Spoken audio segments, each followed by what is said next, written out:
नमस्कार दोस्तों, स्वागत है आपका आपके अपने YouTube channel library science live में। तो आज हम बात करने वाले हैं राजस्थान के बेरोजगार अभ्यर्थियों के लिए एक बड़ी खुशखबरी है। जी हाँ दोस्तों, राजस्थान की नई सरकार बनते ही भाजपा सरकार द्वारा 100 दिन की कार्यप्रणाली की घोषणा की गई है। किस प्रकार से ये कार्यप्रणाली रहेगी?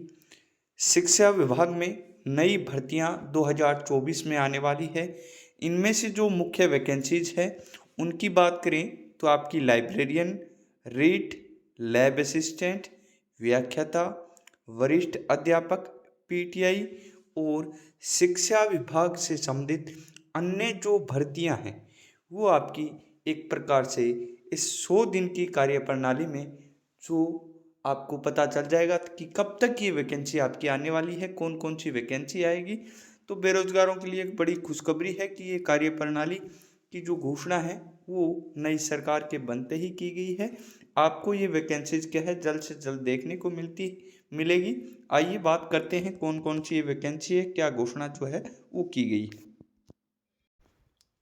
ये जो प्रारूप दिया गया है इसमें 100 दिन की कार्य योजना, विभाग का नाम दिया गया है स्कूल शिक्षा विभाग।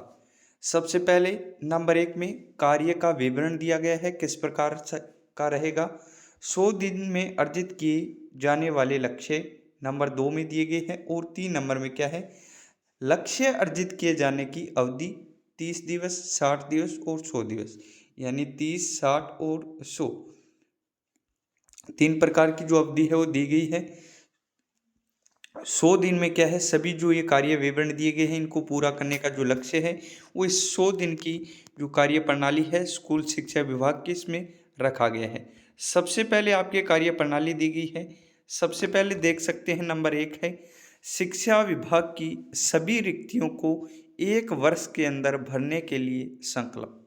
प्रक्रियाधीन भर्तियों को पूर्ण करना, यानी सबसे पहला जो संकल्प लिया गया है वो प्रक्रियाधीन जो लंबित भर्तियां हैं उनको पूरा करने का संकल्प है, वो इस 100 दिन की कार्यप्रणाली में सबसे पहले किया गया है। कार्य क्या रहेगा, प्रक्रियाधीन भर्ती वर्ष 2022 की बकाया नियुक्तियां जिसमें व्याख्याता है 2592, वरिष्ठ अध्यापक है 8842, वरिष्ठ शारीरिक शिक्षक है 461, प्रयोगशाला सहायक है 61, बेसिक कंप्यूटर अनुदेशक है 528। इनको क्या है, इस 90 दिवस की जो कार्य प्रणाली रहेगी इनमें ये जो लंबित भर्तियां दी गई हैं इनको पूरा करने का सर्वप्रथम जो संकल्प है जो कार्य प्रणाली में लिया गया है। नई भर्तियों की भी बात करें कौन कौन सी रहेगी। नंबर 2 आपका क्या है भी महत्वपूर्ण है, राजस्थान शिक्षा सेवा नियम में संशोधन कर बकाया डीपीसी की कार्रवाई।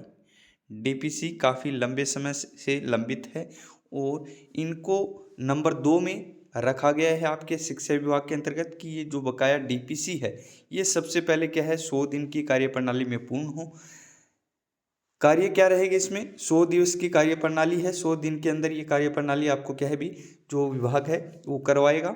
सेवा नियमों में संशोधन की कार्रवाई पूर्ण कर व्याख्याता विभिन्न विषय 10,000 प्लस की डीपीसी करनी है व्याख्याताओं की। प्रधानाचार्य के 6,282 पदों पर डीपीसी और अति प्रशासनिक अधिकारी की 1,400 पदों पर क्या है जो डीपीसी है वो करनी है। तो ये डीपीसी 100 दिवस के अंतर्गत दी गई है। नंबर 2 आपका महत्वपूर्ण जो कार्य है वो शिक्षा विभाग की कार्यप्रणाली में दिया गया है। नंबर 3 देख सकते हैं आप, इम्पोर्टेंट है, सभी जो नई भर्तियां हैं वो इसमें दी गई है। सीधी भर्ती के रिक्त पदों की गणना कर अर्थनाएं प्रेषित करना, यानी जो नई वैकेंसी आपकी शिक्षा विभाग में जैसे 3rd ग्रेड, 2nd ग्रेड व्याख्याता की होगी, वरिष्ठ अध्यापक की होगी या फिर अन्य जो शिक्षा विभाग से संबंधित जो संवर्ग है यानी लाइब्रेरियन का हो गया, पीटीआई हो गई, ये जो वैकेंसीज है इन वैकेंसीज में जो रिक्त पद है यानी पीछे घोषणा की गई थी पिछली सरकार द्वारा जिसमें 567 आपके लाइब्रेरियन की घोषणा की गई है, इसके अलावा 3rd ग्रेड के शिक्षकों की भी घोषणा की गई थी। तो ये क्या है भी जो रिक्त पद है यानी वर्तमान में कितने जो पद है वो रिक्त चल रहे हैं, उनकी गणना करने के पश्चात क्या है भी जो अर्थनाएँ हैं वो क्या है प्रेषित करनी है, भेजनी है।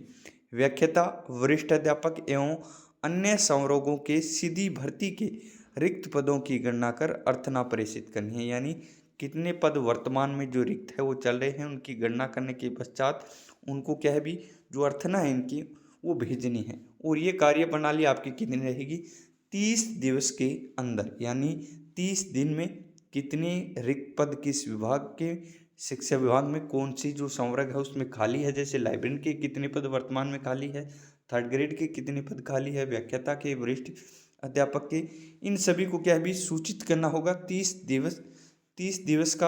दिन का जो समय है वो इसमें कार्यप्रणाली में दिया गया है। इसके साथ ही अधिशेष शिक्षकों का समायोजन भी दिया गया है, ये 100 दिवस में दिया गया है।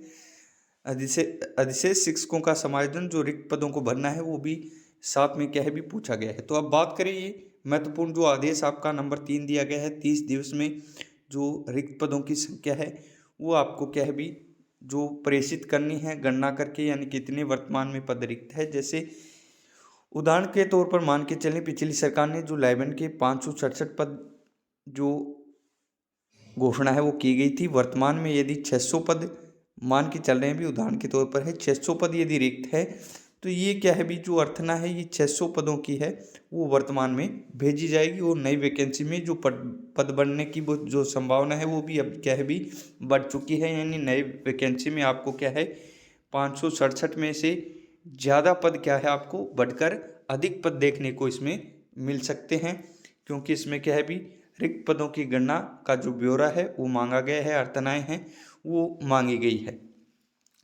और ये अवधि आपकी 30 दिन है। यानी जो आने वाली नई जो भाजपा सरकार है उसका जो फर्स्ट बजट रहेगा, पहला बजट जो होगा यानी फरवरी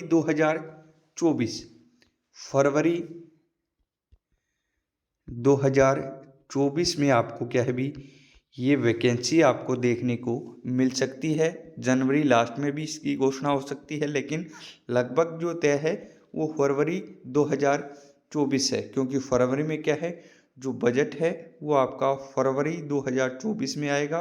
और इसी बजट के अनुसार जो आपकी नई भर्तियां हैं, नई वैकेंसीज है वो आने की क्या है भी पूरी संभावना है। तो 2024 में आपकी क्या है वैकेंसी है शिक्षा विभाग के संबंधित, चाहे वो थर्ड ग्रेड की हो, लाइब्रेरियन की हो, अध्यापक की हो, वरिष्ठ अध्यापक की हो, व्याख्याता की हो, ये सभी वैकेंसीज आपको क्या है भी जल्द से जल्द देखने को मिल सकती है।